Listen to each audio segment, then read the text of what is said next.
Kejang demam adalah kejang yang disebabkan oleh demam, yaitu peningkatan suhu tubuh yang mengakibatkan perubahan fungsi otak akibat peningkatan jumlah potensial listrik yang secara berlebihan mengakibatkan timbulnya suatu renjatan berupa kejang.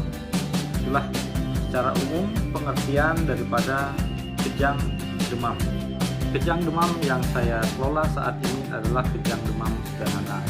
Kejang demam ini ada dua tipe, kejang demam sederhana dan kejang demam kompleks. Adapun tanda dan gejala daripada kejang demam ini adalah biasanya kejang ini terjadi pada anak usia 6 bulan sampai 5 atau maksimal 6 tahun. Jadi kalau kejangnya muncul di bawah usia 6 bulan atau lebih dari 6 tahun, nah ini patut diwaspadai, patut kita curigai bahwa kejang ini bukan kejang demam sederhana. Ya. Kemudian suhu tubuh itu biasanya di atas, minimal itu di atas 38 derajat Celcius. Pasien akan mengalami kelojotan, kaku badannya, kemudian ada sebagian yang matanya melihat ke atas, dan bahkan ada yang sampai tidak sadarkan diri. Itu tanda dan gejala daripada kejang demam pada anak-anak. Kemudian penyebabnya apa? Kenapa seorang anak bisa menderita penyakit ini? Itu ada beberapa faktor yang menyebabkan munculnya penyakit ini. Yang pertama, faktor genetik. Faktor genetik ini maksudnya adalah faktor keturunan, di mana kalau salah satu orang tuanya atau kedua orang tuanya sebelumnya memiliki riwayat kejang, maka ini akan beresiko terhadap anaknya mengalami penyakit kejang demam ini juga. Tetapi tidak semua orang tua yang memiliki riwayat kejang, anaknya belum tentu akan mengalami kejang juga. Penyebab selanjutnya adalah karena infeksi.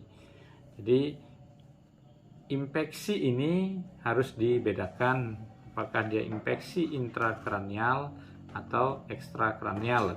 Maksudnya intrakranial adalah infeksi di dalam otak atau bukan di dalam otak, di luar otak, ekstrakranial.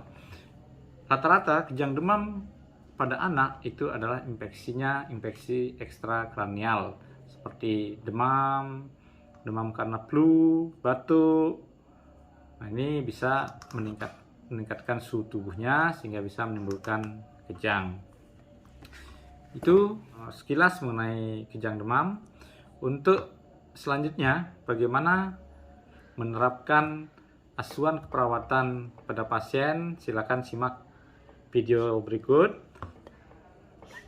Ini salah satu tugas video saya dalam memenuhi tugas di fase anak ini. Oke, simak video berikut ini.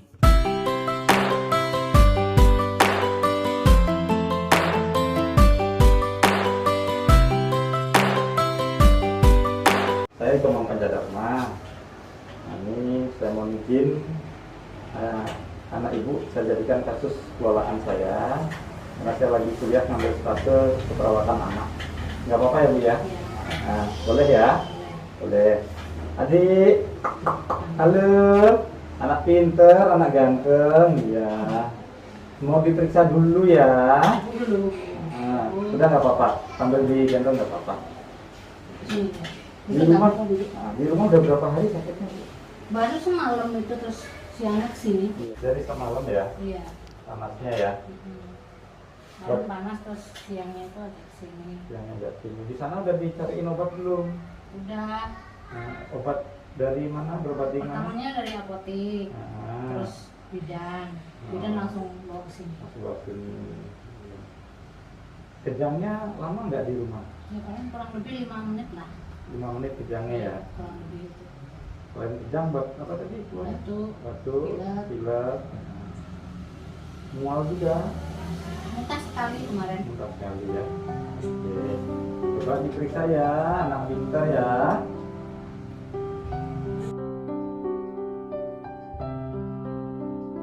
Hitung. Pinternya. Oke. Mau maem. Coba lihat perutnya ya. Anak pinter kok ya. Nah. Bajunya bagus. Gambarnya Dino. Keren ya. Masih ingin ku menatapmu, masih ingin ku menciummu, tak pernah sadari waktu cepat berlalu.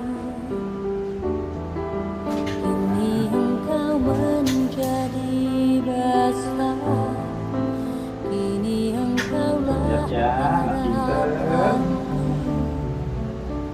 Pintar ini. Tumbuhlah anakku. Sakit ya? Coba lihat matanya. Buka matanya. Pinternya. Raihlah cita-cita. Tangannya lihat. Iya. Jangan pernah engkau ragu, sayang, doaku selalu bersamamu, membuat aman di hidupmu.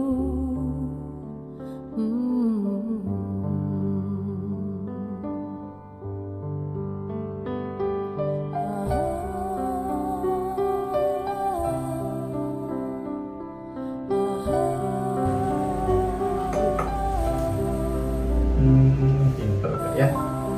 Nanti maaf ya. Ya. Biar cepat sembuh. Ya. Tos dulu. Mana tosnya? Tos bisa kan tos? Tos bisa. Coba mana tangan kirinya, mana tangan kiri? Tos ya, tos. Kalau lemes ya. Maksudnya bisa. Biasanya bisa tos ya. Display itu bisa. Ya. Tangannya diinfus ya. Kasih obat ya. Biar cepat sembuh ya.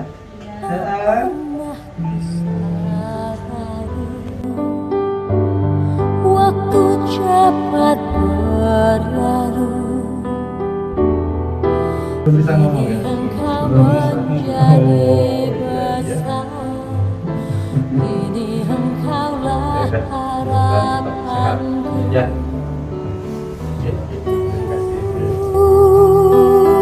Tumbuhlah anakku, raihlah cita-citamu.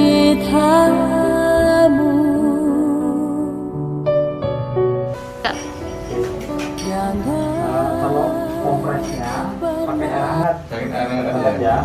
Nanti biar nggak salah di rumah. Iya, pakai air hangat. Pakai anggur kecil ya. Ini air hangat, lagi basahin aja. Basahin. Terus di press, nah di press dulu. Press. Ditempelin di dahinya. Ya. Pinternya.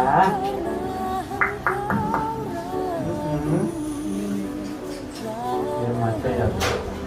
Ini bolak-balik. Nah, ya. Nah, enak ya? Enak ya? Iya. Dan mau disuntik dulu ya, biar sehat.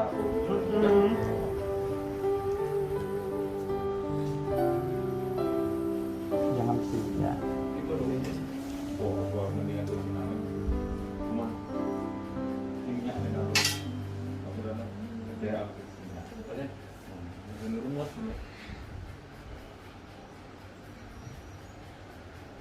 Sakit ya, sakit sedikit ya, sakit sedikit. Rumah kalau yang banyak panah itu kan panah itu benar. Kira Oh, pintarnya. Ah. Ah.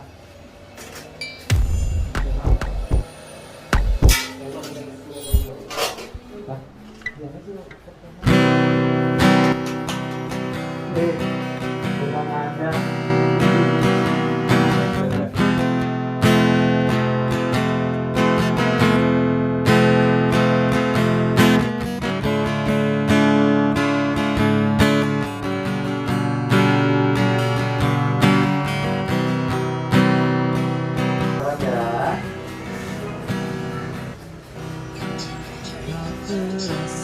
Tiga 56 sudah normal. Kau hadir di hidupku, kau menerangi gelap dengan sinar di matamu.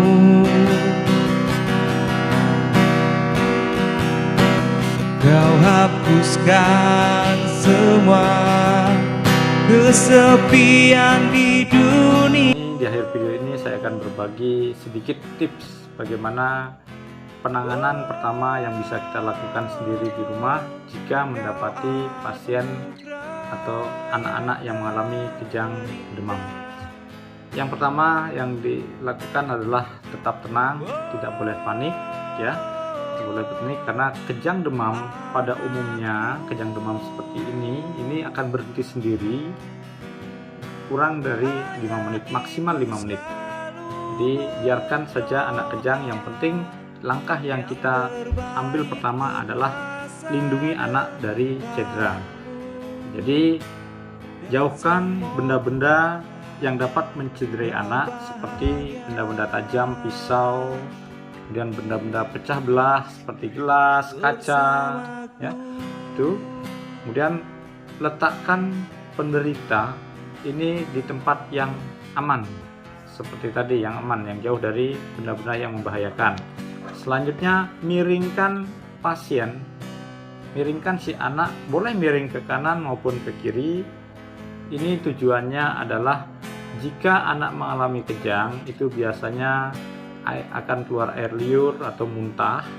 Nah ini supaya air liur atau muntahannya tidak menyumbat jalan napasnya sehingga tidak menimbulkan tersedak. Oke, selanjutnya melonggarkan pakaiannya terutama di daerah leher sampai dada. Tujuannya apa? Supaya si anak dapat bernapas dengan leluasa. Oke, jangan sekali-sekali memasukkan sendok atau jari kita di saat anak kejang ya, karena dengan memasukkan sendok jika timbul kejang ini akan berisiko untuk menyebabkan cedera pada gigi si anak, bahkan bisa patah. Di samping itu juga resikonya adalah akan malah menutup jalan napas si anak sehingga anak akan terganggu jalan napasnya. Ini akan berakibat terhambatnya juga suplai oksigen atau pernapasan anak untuk memenuhi kebutuhan tubuhnya. Oke. Kemudian jangan sekali-sekali memasukkan obat atau minuman apapun di saat anak mengalami kejang.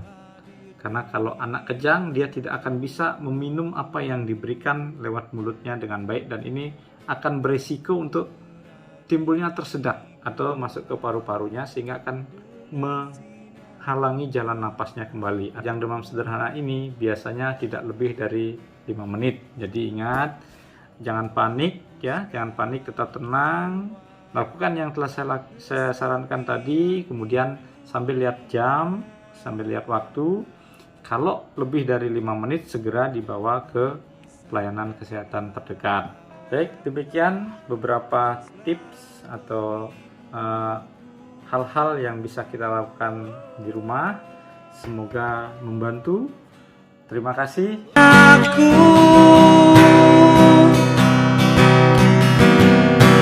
ayah ibu selalu terbaik untuk masa depanmu. Dan semoga kau bahagia.